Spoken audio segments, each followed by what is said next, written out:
All right. This is John and Chris in DC. I'm John, and this is Chris. And he's kidding. He really isn't mute. Yeah, I'm not mute.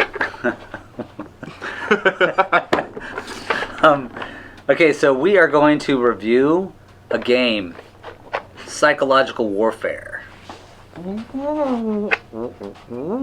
A card game, fun for everyone. So, disclosure, we have to make a disclosure here. Chris's uncle made this game. Dan, right? Dan Yep. Huntick. Shout out. I don't know Chris. I mean, I know Chris. I don't know Chris's uncle. It's the first time I've ever spoken, actually. So, but he does, and he's the one who knows him. So it's going well so far. Anyways, so we're not gonna explain how to play, but we're gonna talk about our experience playing. Okay, right. I mean, we can explain the premise. Yeah. But we won't go through The every details. little step Yes. of how to play, because one, it takes a while, and two, I will probably get it wrong. Because when we actually played this, it was about a week ago. And I won. Sure. But anyways. So basically, you want me to go ahead? Yeah. The object of the game is you have a number of different character cards, and each character has different perks, I guess you would call it. Well, the same perks, but they specialize Strengths and weaknesses. Thank you. That's what I was looking for. The outlaw. Chris was the outlaw. No, were you the outlaw? Yeah, I was the outlaw. So I was the lover. So the goal for the outlaw, for example, is you want to win out on freedom and power mainly, because that'll get you the most points, but you also get points for fun and belonging too. This It's going to be kind of complicated. kind of complicated and confusing. So to basically, explain. it took us about 45 minutes to play, was it, or an hour? Somewhere between 45 minutes and an hour to play. But we were learning at the same time, or Chris was teaching me. I was learning learning. too, because it's been a while since I played it. But once you got it going and knew how, it probably only takes about a half hour, and that's what he says on the box. About a half hour. Yeah. So I would think that's probably true. But what's the best way to? So you have these characters, and you have different strengths and weaknesses. You have cards that you play that have witty things on them, and they even say witty comeback. And you have defense mechanisms, because it's all about psychology, and those are the good things, right? Yeah, for the most part, your defense mechanisms give you a little bit of an advantage, but not too much, and you can play up to 3 of them at a time.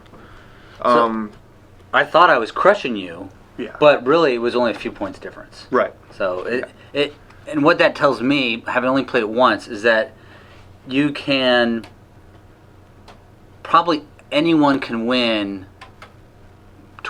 You're not like, it's not like Monopoly where once someone starts winning, there's no hope for anyone. Right. So I think that's a good thing about the game. You really have to play it all the way through to see what happens. Yeah.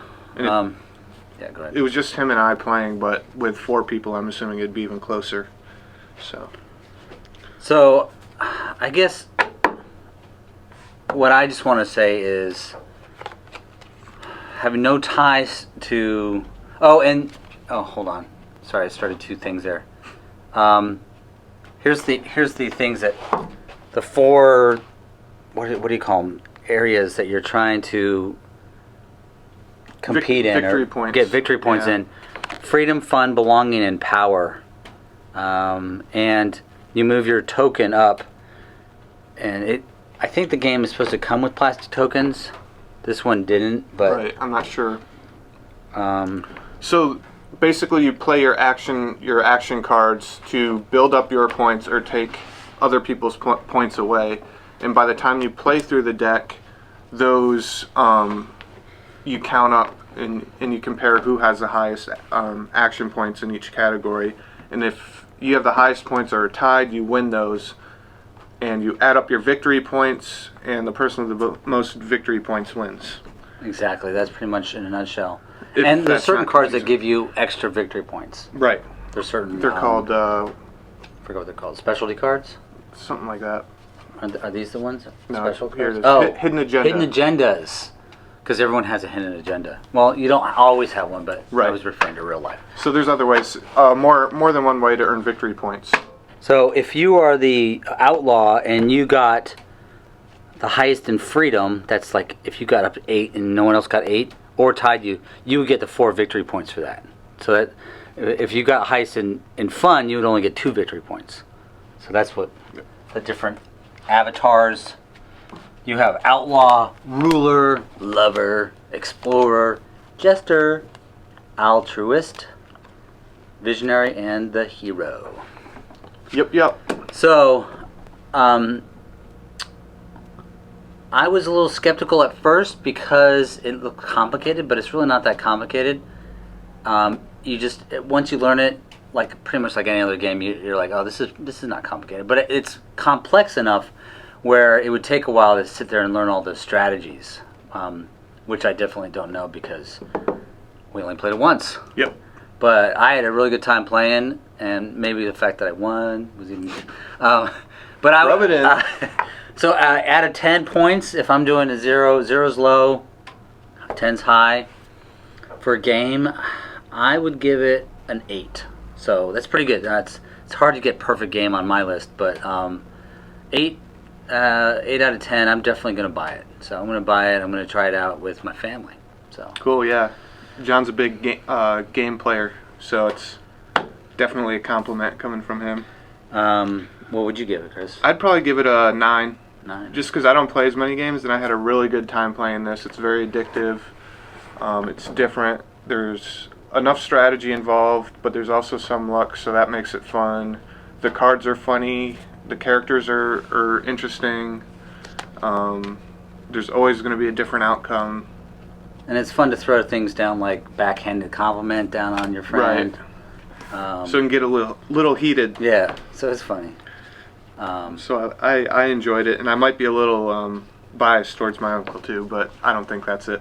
I think it's really fun. It's a good game. So, all right.